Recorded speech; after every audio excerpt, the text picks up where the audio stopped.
নির্বাচনে জয় পেয়ে ভাঙচুর। টাঙ্গাইলের ঘাটাইল উপজেলার ৭ নং দিগর ইউনিয়নের ধোপাজানি গ্রামের মোহাম্মদ হাবিবুর রহমান মণ্ডলের ছেলে আবুল কালাম মণ্ডলের ব্যবহার করা জিপ গাড়িটি গত ১২ ফেব্রুয়ারি দিবাগত রাতে হোন্ডা মার্কা সমর্থকেরা ভাঙচুর চালায়, যা একটি নিন্দনীয় কাজ। আবুল কালাম মণ্ডল বলেন, আমি একজন প্রতিবন্ধী মানুষ, পায়ে হেঁটে চলতে পারি না, তাই জীবিকার তাগিদে পরিবার পরিজন নিয়ে দুমুঠো ডাল ভাত খেয়ে বেঁচে থাকতে ব্যবসা করে চলতে চেষ্টা করি। আমি রাজনীতি করি না, তবে বাংলাদেশ জাতীয়তাবাদী দল বিএনপির নীতি আদর্শ আমার নিকট ভালো লাগে, যে কারণে ধানের শীষের স্টিকার লাগিয়েছি আমার গাড়ির সম্মুখে। নির্বাচনে জয় পরাজয় থাকবেই, আমার গাড়ি তো কোনো দোষ করেনি, কেন ভাঙা হলো আমার গাড়ি? আমি বিচার প্রার্থনা করি বাংলাদেশ জাতীয়তাবাদী দল বিএনপির সম্মানিত চেয়ারম্যান জনাব তারেক রহমানের নিকট।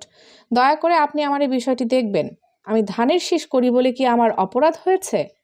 আবুল কালাম, আমার বাড়ি দিগর ইউনিয়ন ধোপাজানি। তো আমি ছোট একটা ক্ষুদ্র ব্যবসায়ী।